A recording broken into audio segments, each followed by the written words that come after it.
Assalamualaikum warahmatullahi wabarakatuh. Shalom. Perkenalkan, nama saya Melinda Song, NIM 19804249001 dari Prodi Pendidikan Ekonomi, Fakultas Ekonomi, Universitas Negeri Yogyakarta. Baik, di sini saya akan menampilkan video rekaman tentang penjelasan saya tentang penjelasan materi ekonomi yang dimana tentang persamaan dasar akuntansi yang saya telah jelaskan kepada anak bimbingan saya. Selamat menyaksikan.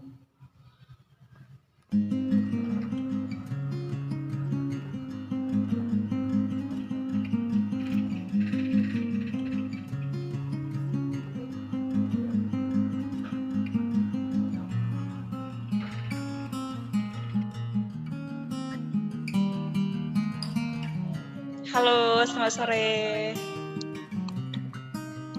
Iya, selamat sore, Kak. Gimana nih kabarnya? Kabar baik, sehat. Sekolahnya lancar kan ya? Lancar sekali. Sejauh ini pelajaran ekonomi yang udah dipelajari apa aja nih? Tentang ekonomi akuntansi.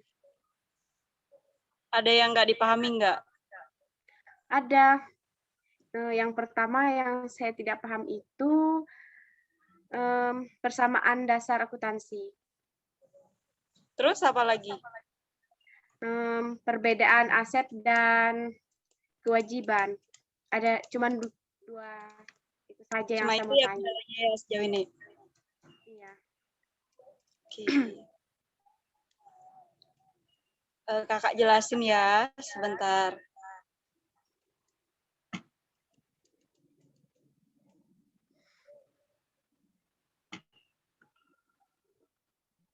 Udah muncul belum PPT-nya? Sudah.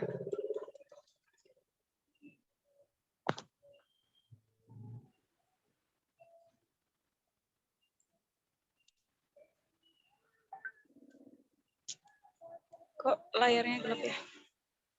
Sebentar ya, Dek. Ya.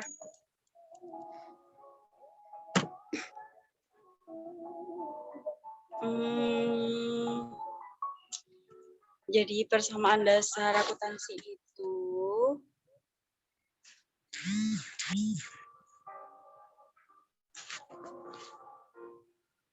nah ini nih artinya persamaan akuntansi itu adalah sebuah rumus di mana dasar yang selalu digunakan biasanya digunakan pada perhitungan akuntansi.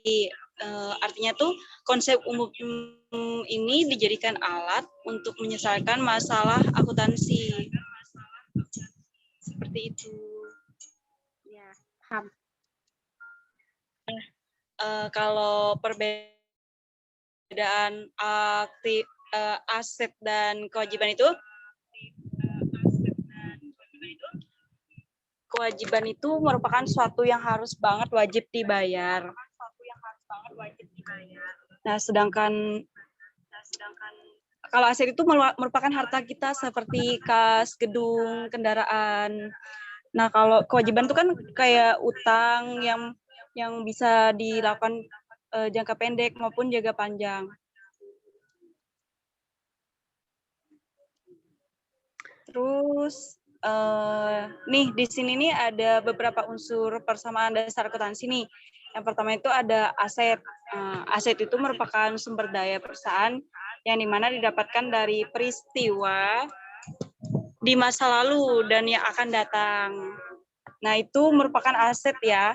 Terus hutang itu merupakan tanggung jawab perusahaan yang harus diselesaikan. Nah utang biasanya itu timbul dari aktivitas perusahaan yang berkaitan dengan permodalan atau pengembangan usaha dari pihak ketiga. Nah, pihak ketiga ini biasanya tuh dari yang menginvestasikan atau yang memberikan pinjaman hutang. Nah, hutang ini termasuk dalam kewajiban. Begitu juga modal. Nah, modal itu merupakan bagian dari aktiva atau aset perusahaan. Nah, sedangkan ekuitas itu juga bisa berarti hak pemilik atas harta perusahaan yang sudah dikurangi dengan kewajiban. Nah, kalau unsur persamaan dasar akuntansi yang pendapatan itu merupakan aliran kas yang dimana dihasilkan dari aktivitas usaha.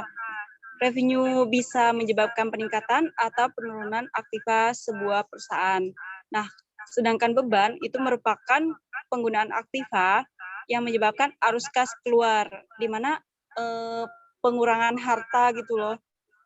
Terus beban terjadi karena kewajiban perusahaan dalam memproduksi barang atau jasa, juga kegiatan lain yang dilakukan secara terus-menerus. Nah, kemudian ada PREV. PREV merupakan pengambilan aset atau penarikan modal yang dilakukan oleh pemilik perusahaan. Biasanya PREV digunakan untuk memenuhi kepentingan pribadi pemilik perusahaan. Biasanya tuh kayak dia seenaknya aja gitu loh ngambil hartanya untuk kepentingannya sendiri. Namun itu tetap dihitung pada saat melakukan perhitungan keluar laporan pertanggungjawaban di akhir tahun biasanya gitu. Nah, di sini tuh ada rumus persamaan dasar akuntansi yang dimana aset sama dengan kewajiban ditambah modal dibagi ekuitas. Nah, rumus ini bisa diartikan sebagai aset yang harus sama dengan jumlah kewajiban dan ekuitas. Lalu selanjutnya nih ada tentang akun. Nah, di situ ada akun real. Di situ terbagi menjadi dua, ada akun real sama akun nominal.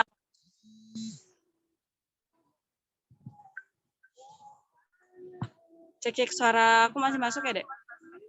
Ada. Ya. Nah, lanjut ya. Akun real. Akun real disebut sebagai akun tetap, yaitu akun yang sifatnya permanen dan tidak pernah ditutup. Akun ini bahkan bisa berkembang. Akun real itu tergolong menjadi 3, yang dimana ada aset, kewajiban, atau ekuitas. Nah, aset terbagi menjadi 3, yaitu ada aset lancar, yang termasuk dalam aset lancar ini ada kas, piutang, biaya dibayar di muka. Lalu ada aset tetap, di mana akun yang termasuk dalam aset tetap ini adalah kendaraan dan bangunan. Lalu ada aset tidak berwujud, contohnya tuh seperti hak paten. Nah,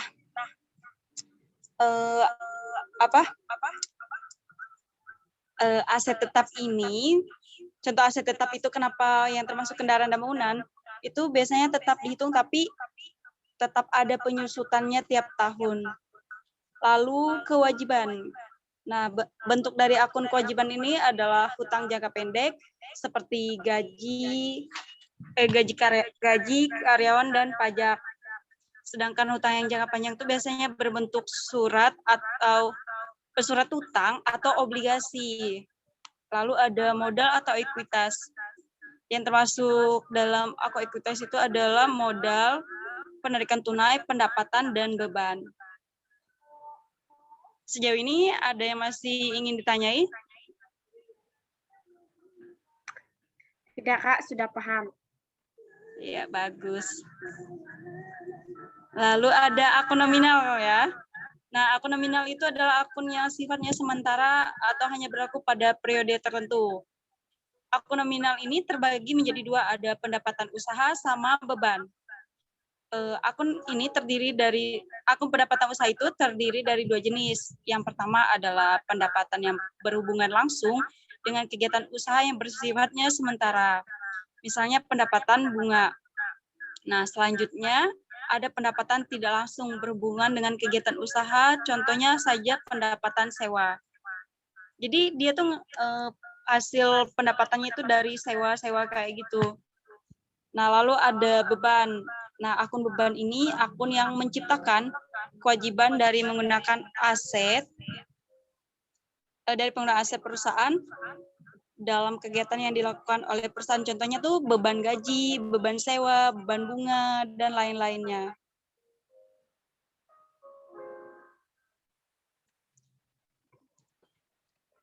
Ini kita skip aja ya.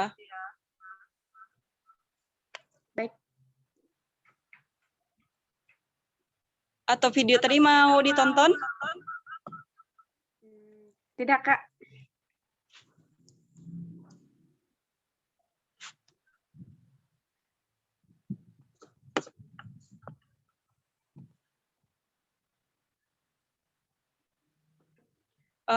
Sejauh ini ada yang masih ingin ditanyakan?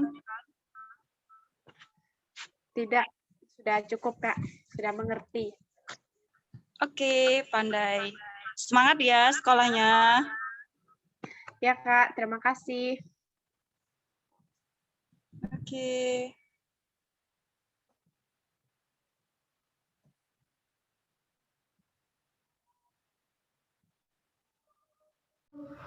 Nah, itu tadi ya teman-teman penjelasan singkat materi ekonomi tentang persamaan dasar akuntansi yang telah saya jelaskan kepada siswa bimbingan saya.